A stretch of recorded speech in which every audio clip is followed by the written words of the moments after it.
হাসরের মাঠে আল্লাহ যে নেক আমল ওজন করবেন, এগুলি ভারী কিভাবে হয় আর হালকা কিভাবে,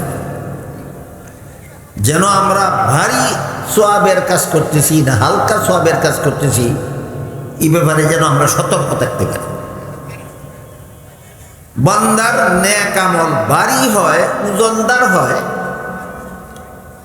এর সাথে তিনটা গুণ থাকে। নেক আমলওয়ালা 3 গুণে গুণী হলে তার নেক আমলের ওজন ভারী হয়।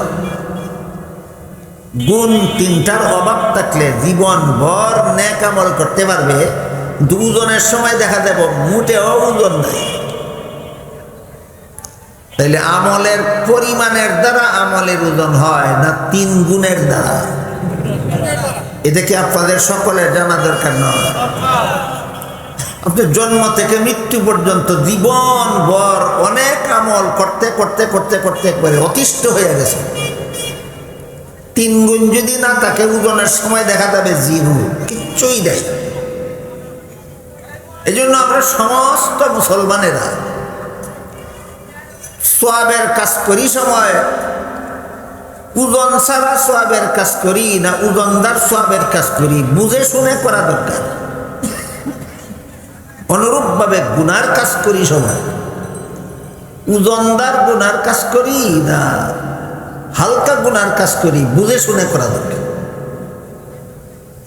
তাই আগে বুঝি আমরা সোয়াবের কাজ ওজনদার হয় 3 গুণের দ্বারা। কত গুণের দ্বারা? 3 গুণের কোনো একটা গুণ যদি অনুপস্থিত থাকে তার এই আমলের কোনো ওজন হবে না, এই নেকির কোনো ওজন হবে না, হালকা হবে। আর আল্লাহ কোরআনে বলেন, ফাআম্মা মান সাকুলাত মাওয়াজিনুহু ফাহুয়া ফি ঈশাতির রাদিয়াহ, যার সোয়াবের ওজন হাসরের মাঠে ভারী হবে সে জান্নাতি সাব্যস্ত। ওয়া আম্মা মান খাফফাত মাওয়াজিনুহু ফাউম্মুহু হাবিয়া, আর যার সোয়াবের ওজন হালকা হবে হাসরের মাঠে সে জাহান্নামী সাব্যস্ত। তাই আমাদের প্রত্যেকের কি জানা দরকার না যে আমি ভারী ওজনের সোয়াবের কাজ করতেছি না হালকা ওজনের সোয়াবের কাজ করতেছি? এটা কি জানা দরকার না? এটা জানা দরকার। খুতবে বুখারী উপলক্ষে আসলেও বুখারী শরীফের শেষ হাদিসের ব্যাখ্যা প্রসঙ্গে এই বিষয়গুলি হাদিসের ক্লাসের ছাত্রদের চেয়ে সর্বসাধারণ মুসলমানের জানা বেশি দরকার।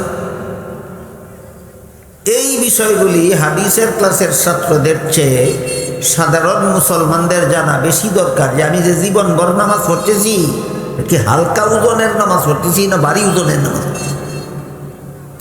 আমি যে জীবনভর কোনো একটা গুনার বদ অভ্যাস রাখি, এ কি হালকা ওজনের গুনার বদ অভ্যাসে আমি অভ্যস্ত না মারাত্মক ভারী ওজনের গুনার বদ অভ্যাসে আমি অভ্যস্ত? যে সকল সাধারণ মুসলমানদের বেশি জানা দরকার। তাই আমরা বোঝার চেষ্টা করি সোয়াবের ওজন ভারী হয় 3 গুণের দ্বারা। 3 গুণের প্রথম গুণ হলো আমল আস্তে আস্তে বাড়ে।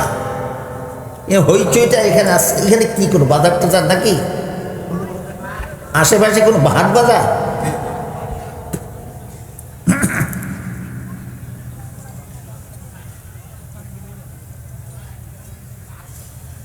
তিন গুণের প্রথম গুণ হলো এই যে সোয়াবের কাজটা যে করবে তার ঈমান ঠিক থাকতে হবে।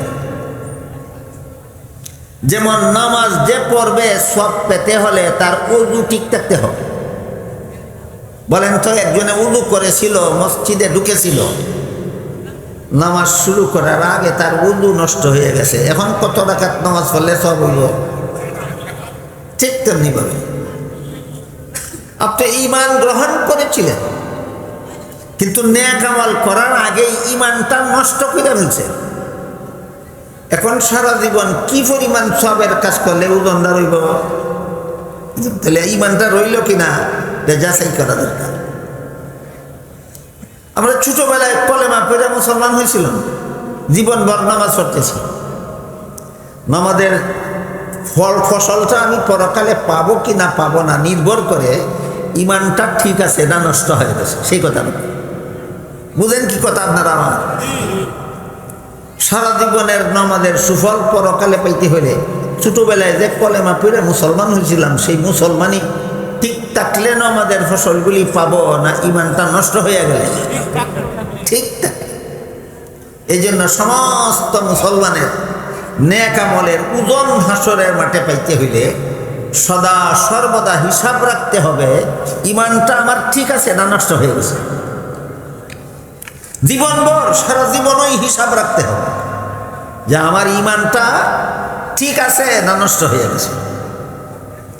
ইমান ঠিক আছে না নষ্ট হয়ে গেছে এটা বোঝার জন্য আগে মনে রাখতে হবে আমার ইমান কোন জিনিসের নাম, তারপরে বুঝতে হবে কেমনে নষ্ট হয়ে যায়। খুব সহজে এবং সংক্ষেপে আপনাদের বোঝাবার চেষ্টা করছি। আল্লাহ কোরআনে যত কথা বলেছেন সবগুলি সঠিক বলেছেন, বিশ্বাস করার নাম ইমান। কোরআনে আল্লাহ যত কথা বলেছেন সবগুলি সঠিক বলেছেন বলে বিশ্বাস করার নাম ইমান। কাজেই কোরআনের কোনো কথাই যদি আমার সন্দেহ জাগে অন্তরে, অমুক কথা ঠিক কিনা সন্দেহ লাগে, সাথে সাথে ইমান নষ্ট হয়ে যায়। যতক্ষণ পর্যন্ত আপনি কোরআনের সব কথা সঠিক বলে বিশ্বাসী, ততক্ষণ পর্যন্ত আপনার ইমান অটুট, ইমান ঠিক আছে। যখনই কোরআনের একটা কথা সঠিক কিনা সন্দেহ পোষণ করে ফেললেন, তখনই আপনার ইমান নষ্ট হয়ে গেছে। এরপরে যত নামাজ পড়বেন, যত রোজা রাখবেন, যত হজ করবেন, যত যাকাত দিবেন, বিন্দু মাত্র ওজন নাই। তাহলে নেক আমল করলেই ওজনদার হয় না, নেক আমলকারীর তিনটা গুণ থাকতে হবে। এবার বলেন তো 3 গুণের প্রথম গুণটার নাম কি? কারে কয়? কোরআনের সব কথা সঠিক বলে বিশ্বাস করার নাম না। কোরআনের সব কথা সঠিক বলে বিশ্বাস করার নাম ইমান। বাংলাদেশের লক্ষ লক্ষ নামদারি মুসলমান এমন আছে বড় বড় শিক্ষিত, যারা কোরআনের সব কথাকে সঠিক বলে বিশ্বাস করে না। বলেন তো বৎসরে কতটা উমরা করলে ওজন বাড়ি হবে? এই কথাগুলি এইগুলি তো বুখারী শরীফের শেষ হাদিসের আলোচ্য বিষয়। বুখারী শরীফের শেষ হাদিসের আনুষঙ্গিক অথচ অত্যন্ত গুরুত্বপূর্ণ আলোচ্য বিষয়। আমার হাসরের মাঠে নেক আমলের ওজন বাড়ি হলে আমি জান্নাতি হব। আর ওজন বাড়ি হওয়ার 3 গুণের প্রথম গুণ আমার ইমানটা সবসময় ঠিক থাকতে হবে। ইমান নষ্ট হয়ে গেলে নেক আমলের কোনো ওজন হয় না। আমার হাতে এত লম্বা সময় নাই, আর পরিবেশটাও কথা বলার মতো আমার কাছে মনে হচ্ছে না। তা না হলে বাংলাদেশে যে লক্ষ লক্ষ শিক্ষিত মুসলমান আছে যারা কোরআনের অনেক কথাকে সঠিক মনে করে না, এর উদাহরণগুলি আপনাদের বোঝাবার চেষ্টা করতাম। আপাতত একটা উদাহরণ দিই শুনেন। আপাতত একটা উদাহরণ দিই শুনেন। আজকাল বাংলাদেশে বড় বড় শিক্ষিতদের মুখ থেকে একটা স্লোগান শুনতে পাওয়া যায়। কি স্লোগান? তারা বলে আমরা নারী পুরুষের সমান অধিকার চাই। বলে কিনা? বলে। খুব কম লোকে বলে না, লাখ লাখ মানুষে বলে। অশিক্ষিতরা না, বড় বড় শিক্ষিতরা, বড় বড় শিক্ষিত। অথচ আল্লাহ পাক রব্বুল আলামিন নারীদেরকে পুরুষের সমান নয় অগ্রাধিকার দিয়েছে। আল্লাহ কি নারীদেরকে পুরুষের সমান অধিকার দিয়েছেন না অগ্রাধিকার দিয়েছেন? আল্লাহ দিলেন বেশি, তুমি চাও সমান। লাভ করলা না ক্ষতি করলা খবর নেই, মাতালের মতো স্লোগান দেয়। মাতলামি ছাড়া আর কিছু না। বলেন তো একজন আপনাকে বেশি দিতে চাইলেন, এরপরে যদি আপনি কম নিতে চান, আপনি কি দাবিটা লাভের পক্ষে না ক্ষতির পক্ষে? তা আল্লাহ তো মহিলারে পুরুষের বেশি দিছে, এরা সমান চাই কেন? এই বুকার দল একটু বোঝার চেষ্টা করেন তো আল্লাহ কিভাবে পুরুষ থেকে মহিলারে বেশি কেমনে দিছে।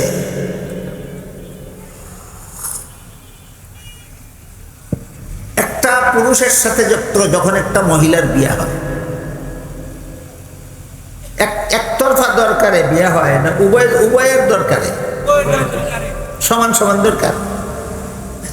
একটা ছেলে সাবালক হলে যেমন তার বিয়ার দরকার, তো মেয়ে সাবালক হলে তার বিয়ার দরকার। উভয়ের সমান দরকারে দুইজন বিবাহ বন্ধনে আবদ্ধ হইল। এখানে যদি কোনো ফিস দেওয়ার প্রশ্ন আসে, একতরফা কেউ ফিস দিবে না উভয়ের সমান সমান দিতে হবে? আপনার বিবেকে কি কয়? বিবেককে জিজ্ঞাসা করেন। বিয়ার ছেলের যেমন বিয়ার দরকার, মেয়েরও বিয়ার দরকার, উভয়ের দরকারে উভয়ে বিবাহ বন্ধনে আবদ্ধ হইল। এই বিবাহ বন্ধনে আবদ্ধ হওয়ার কারণে যদি ফিস দিতে হয় তাহলে একতরফা কাউকে দেওয়া দরকার না উভয়ের দেওয়া দরকার? এটা বিবেকে কয়।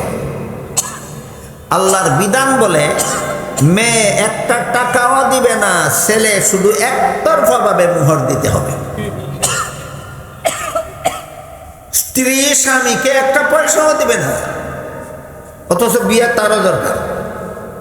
মেয়েরও বিয়ার দরকার ছিল, ছেলেরও বিয়ার দরকার ছিল। দুইজন বিবাহ বন্ধনে আবদ্ধ হইল।